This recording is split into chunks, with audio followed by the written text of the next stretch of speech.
നമസ്കാരം. നമ്മളെല്ലാം ആഹാരത്തെക്കുറിച്ച് വളരെ കോൺഷ്യസ് ആണ്. സകല ചർച്ചകളിലും കഴിക്കുന്ന ആഹാരം, നിങ്ങൾ ഇന്ന് എന്തൊക്കെ കഴിച്ചു, നിങ്ങളുടെ ശരീരം മെലിയാൻ കാരണം എന്നതാണ്, തടിക്കാൻ കാരണം എന്നതാണ്, ഇന്ന വിറ്റാമിനുകൾ ഇല്ല, ഗർഭിണിയാണെങ്കിൽ അയൺ ഇതൊന്നും മതിയാവില്ല. ഇങ്ങനെ കോൺഷ്യസ് ആണ്. അതിനെ വിമർശിക്കുന്നില്ല. എന്ത് കഴിച്ചു എന്നുള്ളതൊക്കെ ആയിക്കോട്ടെ. ഒന്നും കഴിക്കാത്ത ദിവസം നമ്മൾ വളരെ സന്തുഷ്ടരാവാറില്ലേ? അന്നത്തെ ദിവസം ഒന്നും കഴിച്ചിട്ടുണ്ടാവില്ല. എനിക്ക് ഓർമ്മയുണ്ട്, ഒരു വ്യക്തിയുടെ ഇന്നൊക്കെ കല്യാണ മണ്ഡപത്തിൽ വെച്ചിട്ടാണ് വിവാഹം. മകളുടെ കല്യാണം വീട്ടിൽ വെച്ച് നടന്നത്. എന്തോ അന്ന് വൈകുന്നേരം സംസാരിച്ചപ്പോൾ ഒന്നിന്റെ രുചി നോക്കിയിട്ടില്ല, വിശപ്പ് പറഞ്ഞിട്ടില്ല. അദ്ദേഹം പറയാൻ ഞാൻ ഒന്നും കഴിച്ചില്ല, അത് ഇന്നത് അവിയില് ഞാൻ കഴിച്ചില്ല. വിശപ്പില്ല എന്നുള്ള പോലും അറിഞ്ഞിട്ടില്ല. അയാൾ സന്തുഷ്ടനാണ്.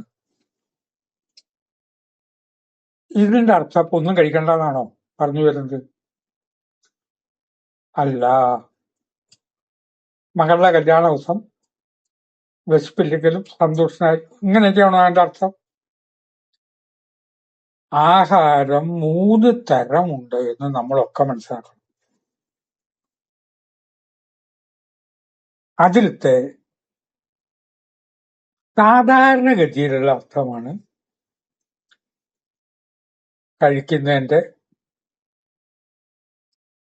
സാധാരണഗതിയിൽ എന്തൊക്കെയാ കഴിക്കുന്നത്. മാനസിക ആഹാരം എന്നുണ്ടെന്നുണ്ട്. അത് എവിടെയും ചർച്ചയ്ക്കേ വരാറില്ല. ഞാനിപ്പത് സംസാരിക്കുമ്പോൾ എന്റെ കുടുംബത്തിലെ എല്ലാ അംഗങ്ങൾക്കും സന്തോഷം ഉണ്ടെങ്കിലല്ലേ എനിക്ക് സന്തോഷം ഉണ്ടാവുള്ളൂ.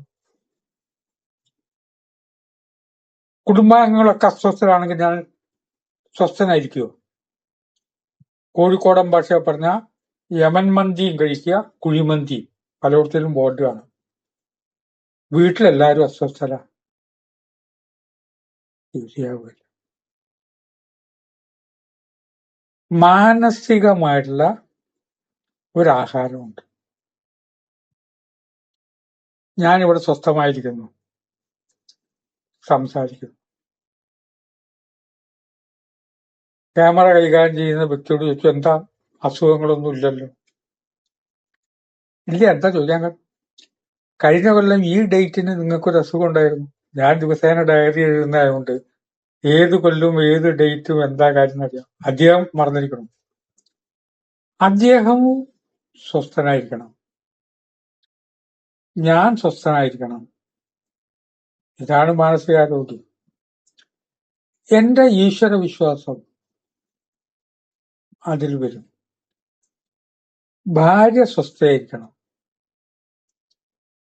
ധന്യമായ ജീവിതം ഇപ്പൊ ഞാൻ പറയുമ്പോൾ ഹാപ്പി ആയിട്ട് പറയണമെങ്കിൽ ഭാര്യ ഹാപ്പി ആയിരിക്കാൻ അടുക്കളയിലുള്ള ആഹാരമൊക്കെ പ്രിപ്പയർ ചെയ്തിട്ട് ഫ്രണ്ട്സിന്റെ കൂടെ ഒരു അമ്പലത്തില് ലളിതാ സഹസ്രനാമം വായിക്കാൻ പോയിരിക്കണം. ആ ലളിതാ സഹസ്രനാമം വായിക്കാൻ കൂട്ടുകാരികളുടെ കൂടെ പോകുമ്പോൾ ഭാര്യ ഹാപ്പിയാണ് എന്ന് അറിയുമ്പോഴാണ് എനിക്ക് സന്തോഷം ഉണ്ടാവുന്നത്. ഇതിന് പകരം വീട്ടിലെ കാര്യം എന്തോ ആവാം, വീട്ടിലേക്ക് സാധനവും വാങ്ങിയിട്ടില്ല, റേഷനും വാങ്ങിയിട്ടില്ല, രാവിലെ ഒരു പോക്ക് പോയി. അല്ല, മാനസിക ആരോഗ്യത്തിന് വളരെ പ്രാധാന്യം ഉണ്ട് ബാക്കി സ്ഥിതികൾക്ക്. അങ്ങനെ ഇരിക്കെ എന്തെങ്കിലും ഒരു പ്രശ്നമുണ്ട്, കുടുംബത്തിലൊരംഗം സന്തോഷമാണ്, വരാൻ 1 മണിക്കൂർ വൈകും, നല്ലൊരു കാര്യമല്ലേ? സന്തോഷിച്ചിരിക്കുകയല്ലേ? ആയിക്കോട്ടെ, 1 മണിക്കൂർ കഴിഞ്ഞിട്ട് മാനസികാരോഗ്യം. കാരണം ഒരു രാത്രി 8 മണിക്കാണ് മരുന്ന് കഴിക്കുക. അപ്പൊ മകളോ ഭാര്യയോ വിളിച്ചു, ഞാൻ ഇപ്പൊ വരാൻ കുറച്ച് നേരം വൈകുമല്ലോ. അരമണിക്കൂർ വൈകും. സാറില്ല, അരമണിക്കൂർ കഴിഞ്ഞിട്ട് എന്താ മരുന്നും ഗുളിക എടുത്തു തന്നാൽ മതി. ഇതൊക്കെ മാനസികാരോഗ്യത്തിന്റെ കാര്യമാണ്. ഇത് നമ്മൾ ചിന്തിക്കാറേയില്ല. മൂന്നാമത്തൊരാഹാരമാണ് ബൗദ്ധികാഹാരം. ബൗദ്ധികം. അതിൽ ജീവിതത്തിന്റെ ടോട്ടാലിറ്റി അതിൽ വരും. ഇപ്പൊ എന്ത് ശമ്പളം ഉണ്ടെന്ന് മാത്രം ചോദിച്ചായിട്ട് കാര്യമില്ല. എന്ത് പെൻഷൻ കിട്ടും ഇപ്പൊ പെൻഷനറാണെങ്കിൽ? ശമ്പളവും പെൻഷനും അതീതമായിട്ട് ഒരു ജീവിതമില്ലേ? അത് ഭൗതികമല്ലേ? ടിവിയില് കുംഭമേള കാണിച്ചുകൊണ്ടിരിക്കുമ്പോൾ അത് ആസ്വദിക്കാൻ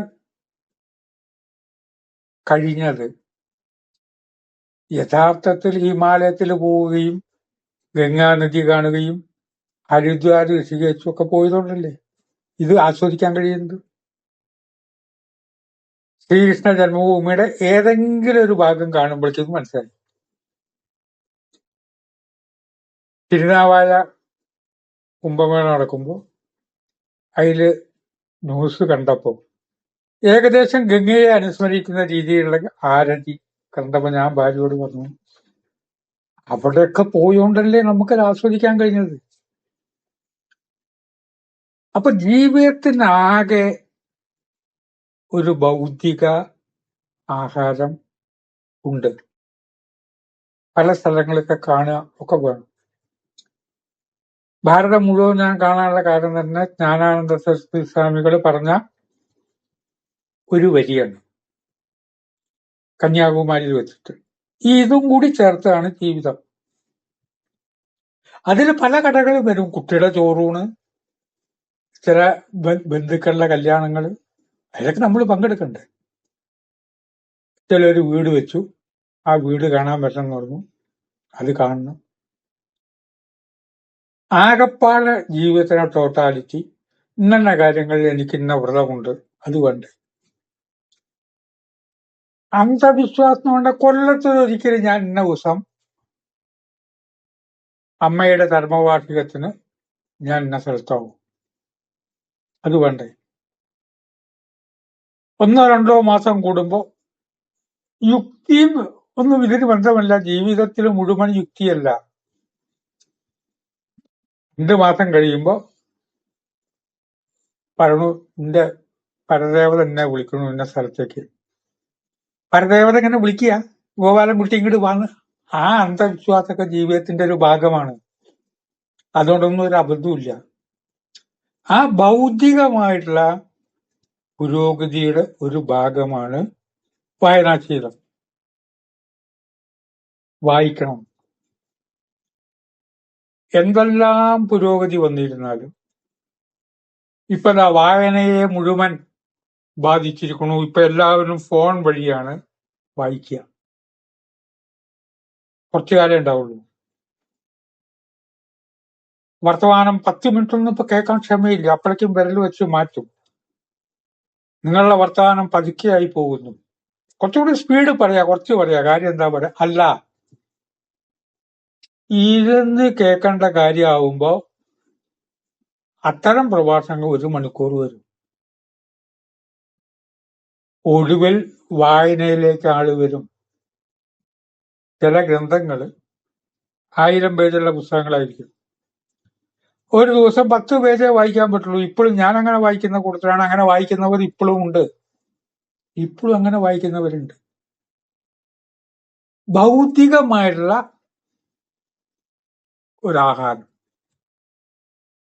അതിൽ അനവധി കാര്യങ്ങൾ ഉണ്ട്. ഇപ്പൊ അവധിയിൽ വന്നു. അവധിയിൽ വന്നപ്പോ ഞങ്ങളുടെ നാട്ടിലെ ക്ഷേത്രത്തിലെ ഉത്സവമാണ്. എല്ലാ കൊല്ലം അവിടെ വരാറുണ്ട്. അമ്മ ഉള്ളപ്പോ അവിടെ പോവാറുണ്ട്. കടപ്പനമ്പത്തുകാവിലെ വേലയാണ്, അങ്ങോട്ട് പോയി. ഇതൊക്കെ വളരെ വലിയ കാര്യമാണ്.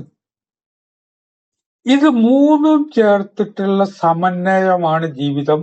മൂന്നും കൊളാവും ചിലവരുടെ. തീർത്ഥാടനം ഉണ്ടാവില്ല. തീർത്ഥത്തെ തേടിയുള്ള ഒരു അയനമാണ്. ഇത് എല്ലാം കൊളായിട്ട് വീട്ടില് പ്രശ്നം, ആഹാരത്തിന്റെ കാര്യം പ്രശ്നം. ആഹാരത്തിൽ പകുതി ആഹാരം വേവിക്കാത്ത ആഹാരമായിരിക്കണം. മുഴുവൻ വേവിച്ച ആഹാരമല്ല, വേവിക്കാത്ത ആഹാരം വേണം. പച്ചവെള്ളം കുടിക്കണം. എന്റെ പ്രധാന ആഹാരം പച്ചവെള്ളമാണെന്ന് ചിലവർ എന്നെ കളിയാക്കി പറയാറുണ്ട്. ശരിയാണ്, പച്ചവെള്ളം കുടിക്കണം. ചില സമയത്ത് വേവിച്ച ആഹാരത്തിന്റെ കൂടെ വെള്ളം ദാഹം, കനത്ത വെള്ളം ദാഹമാണെങ്കിൽ പച്ചവെള്ളം കുടിക്കരുത്, തിളപ്പിച്ച ആഹാരമാവാം. ഒക്കെ പാകത്തിനാവണം. പാകത്തിന് ചിരിക്കണം. എന്ന് ഒരാളാണ് വൈകുന്നേരം വരെ കോമഡി പറയാൻ. എല്ലാം പാകത്തിന് വേണം. വളരെ മിനിമം. മോര് കുടിക്കണം. ഒരു ലേശം എരിവുണ്ടെങ്കിൽ ആ മോരിനൊരു സ്വാദ് കൊള്ളും. ഒരു പച്ചമുളകൊന്ന് പൊട്ടിച്ചിട്ട് അതില് ഇടുമ്പോൾ ഇതിന്റെ അർത്ഥം മുളക് മുഴുവൻ ഭക്ഷിക്കണം എന്നാണോ? മുളക് ഭരണിന്ന് മുളകെടുത്ത് ഭക്ഷിക്കുക എന്നാണോ? ഏതെന്നും നമുക്ക് എടുക്കേണ്ട ഒരു കാര്യമുണ്ട്. ഏത് കാര്യം. ഇതിനു പകരം ആകെ ഭ്രാന്ത് പിടിച്ച അന്തരീക്ഷം. എന്നിട്ടെന്താ? ടെസ്റ്റ് കഴിഞ്ഞു, റിസൾട്ട് കിട്ടിയിട്ടില്ല. റിസൾട്ട് കിട്ടി, ഇന്നതിന്റെ കുറവാണ്, അതിന്റെ കുറവാണ്. അതിന് 12 ഗുളിക ഒരു ദിവസം കഴിക്കണം. 12 ഗുളിക കഴിക്കണ്ടെന്നും പറഞ്ഞില്ല, ഇന്നതിന്റെ കുറവാന്ന് ഞാൻ പറഞ്ഞില്ല. ജീവിതത്തില് ആഹാരം, ശാരീരികമായിട്ടുള്ള ആഹാരം, മാനസികമായിട്ടുള്ള ആഹാരം, ഭൗതികമായിട്ടുള്ള ആഹാരം, തീർത്ഥാടനം, കലാപരമായ കാര്യങ്ങൾ നമുക്ക് പറ്റിയില്ലെങ്കിൽ അതിനോട് താല്പര്യം, സംഗീതം ആസ്വദിക്കല്, അതൊക്കെ വലിയൊരു കാര്യമാണ്. അത് ആസ്വദിക്കുന്നവർ ഇടയ്ക്ക് ഷെയർ ചെയ്യും. പണ്ടത്തെ ചില പാട്ടുകളൊക്കെ എനിക്ക് കേൾക്കാൻ നേരം കിട്ടിയില്ലെങ്കിൽ ഇവരിത് ആസ്വദിക്കുന്നല്ലോ എന്ന് ആലോചിച്ച് ഞാൻ സന്തോഷിക്കും. എല്ലാം കൂടി ചേർന്ന സമന്വയമല്ലേ സാർ ജീവിതം എന്ന് ചോദിച്ച് വാക്കുകൾ ഉപസംഹരിക്കുന്നു.